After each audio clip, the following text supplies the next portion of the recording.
قلنا في الفيديو اللي فات ان عناصر الار بي جي في بلدورز جيت 3 مبنية على الاصدار الخامس من لعبة دانجنز اند دراجونز، وهي من نوع تيبل توب ار بي جي جيم، وليها سلسلة اصدارات من سنة 1974 حتى الان.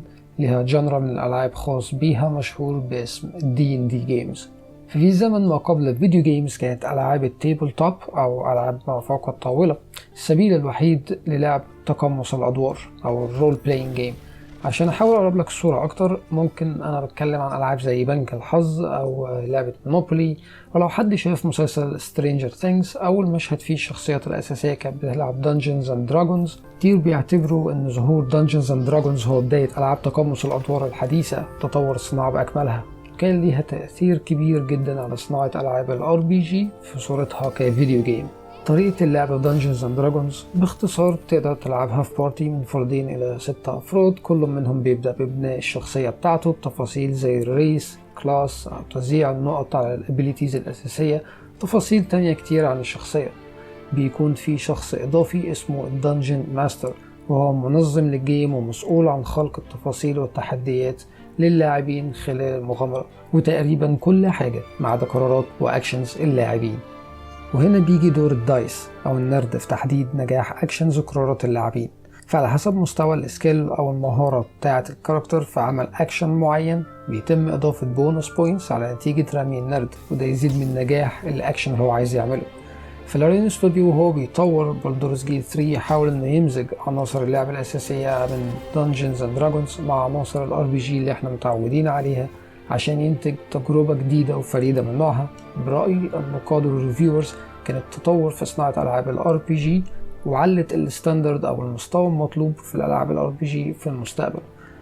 فالسؤال هنا ايه الحاجات الجديدة او بشكل ادق الجيم ميكانيكس اللي لارين ستوديو اضافها ما كانتش موجودة قبل كده، مش بس في العابها السابقة لكن كمان في جنرال ار بي جي بشكل عام.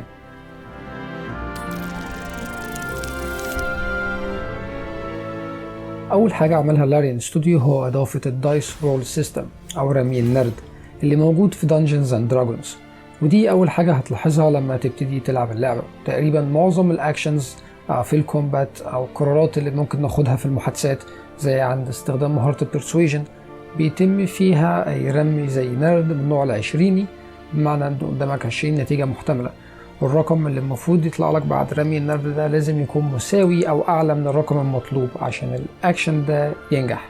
والبروسيس دي في اللعبة بتسمى بالسكيل تشيك. سكيل تشيكس كتير بيحصل منها في الباك جراوند خصوصا اثناء الكومبات، فهي اكشن انت عايز تعمله زي انك بكل بساطة بتضرب انمي بسورد او بكروسبو، فالاكشن ده اللعبة هتعمل عليه سكيل تشيك يا اما على السترينث او الدكستيرتي على حسب نوع السلاح المستخدم، ولو الرقم الناتج اقل من المطلوب الضربة هتكون مس. فدور البونus بوينتس اللي كنا بنتكلم عليها من شوية انها تضيف على الرقم اللي هيطلع من النرد لزيادة احتمالية نجاح الاكشن المطلوب، والعكس صحيح بالنسبة برضو للانمي اللي قدامك. عشان يقدر يعمل ضربة صحيحة في الشخصية بتاعتنا الجيم بتعمل عليه سكيل تشيك برضو برمي النرد، وممكن ياخد بونus بوينتس كمان زيك بالظبط.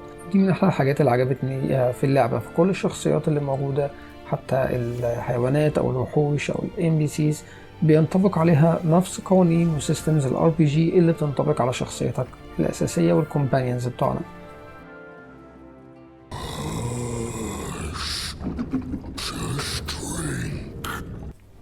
في رأيي إن هدف الدايس رول سيستم هو عمل تحفيز للاعب بحيث تكون كل اختياراته متوافقة مع صفات الشخصية اللي هو بدأ بيها، إن كان من ناحية السكيلز، الباك جراوند، الكلاس، الأخ. وزي ما قلنا في الفيديو الأخير إن كل الشخصيات عندها كل السكيلز لكن بنسب مختلفة على حسب توزيع الابيليتي بوينتس، فده بيدي حرية كبيرة لكم الأوبشنز المتاحة قدامك في اللعبة. فاللعبة هنا مش هتمنعك إنك تعمل أي أكشن بأي سكيل من السكيلز الأساسية كلها، وممكن تنجح في عمل السكيل ديت لو النرد كان في صفك واداك رقم عالي يخليك تقدر تعدي مستوى الصعوبة اللي هي طالباها. زي ما قلنا ان نوع النرد هو من نوع النرد العشريني، وبالتالي لو مستوى صعوبة الاكشن المطلوب عمله اعلى من 20 فانك تعمل الاكشن ده بشخصية بتتميز فيه او السكيل بتاعتها مطلوبة فيه عالية بحيث انه يقدر ياخد بونus بوينتس تخليه يقدر يعدي فوق 20. وبالتالي الشخصية اللي انت هتبنيها في الأول هي مش بتحدد الطريقة اللي هتلعب بيها بس، لكن هي زي إطار يساعدك انت كلاعب في تقمص الشخصية أكتر.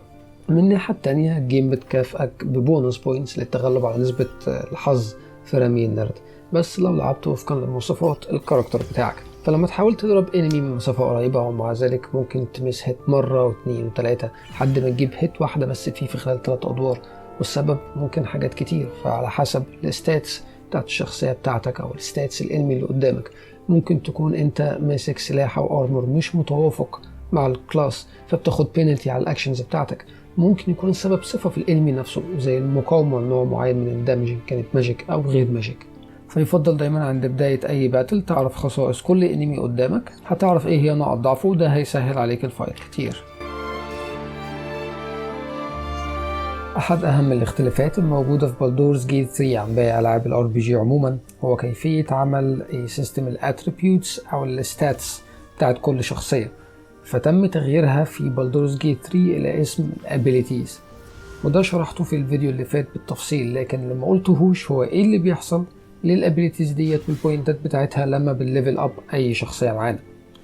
فكل العاب الار بي جي لما بنليفل اب اي كاركتر بنزود اكيد في الستاتس او الاتريبيوتس بتاعت الشخصيه، لكن في Baldur's Gate 3 لما نليفل اب مفيش بوينتس لتزويد اي حاجه، بالعكس هي بتفضل ثابته ما بتتغيرش. الاستثناء الوحيد ممكن كل 4 ليفلات بتتيح لك الفرصه لزياده 2 بوينتس في واحده او 2 من ال6 ابيليتيز الاساسيين. ولكن اللي بيحصل لما بالليفل اب اي كاركتر بيتطور اكتر بشكل عام، زي ان الهيلث بيزيد مع كل ليفل ودي بتكون نسبتها اعلى مع الشخصيات اللي عندها كونستيتيوشن ابيليتي عاليه. نفس المنطق بالنسبه للدمج اللي بيعتمد على الدكستيريتي او السترينث ابيليتي، او زياده عدد السبيلز وقوتها ولو بتلعب ماجيك، وعلى حسب نوع كلاس وريس الشخصيه بيكتسب مهارات جديده متنوعه مع كل ليفل اب.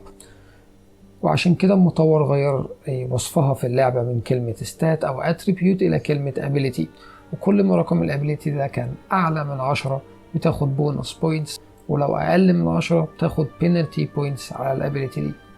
السيستم ده خلى كل ليفل اب بيفرق كتير جدا معانا في تطوير كل شخصية على حدة، خصوصا انك على مدار اللعبة بتتحكم في بناء كل الشخصيات اللي معاك بمختلف انواع الكلاسز بتاعتها، وليك كل الكنترول عليها زيها زي الشخصية الاساسية بتاعتك بالظبط.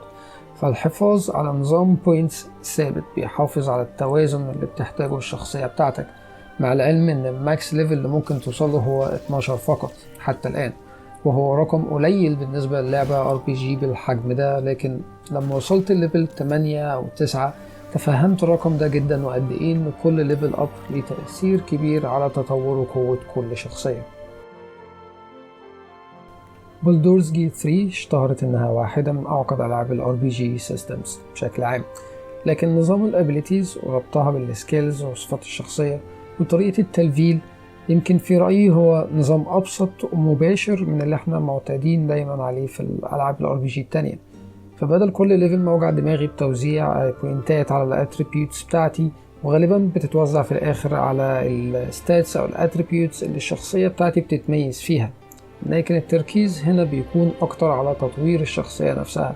إن كنت عايز تزيد من مستوى سكيل اوريدي معاك أو تضيف سكيل مش معاك، عايز تتخصص في نوع معين من الأسحار، تكتسب مقاومة لنوع معين من الدمج أو التاكس، واختيارات تانية كتير تختلف في كل ليفل أب وبيتم تحديدها على حسب الكلاس والريس بتاع الشخصية بتاعتك.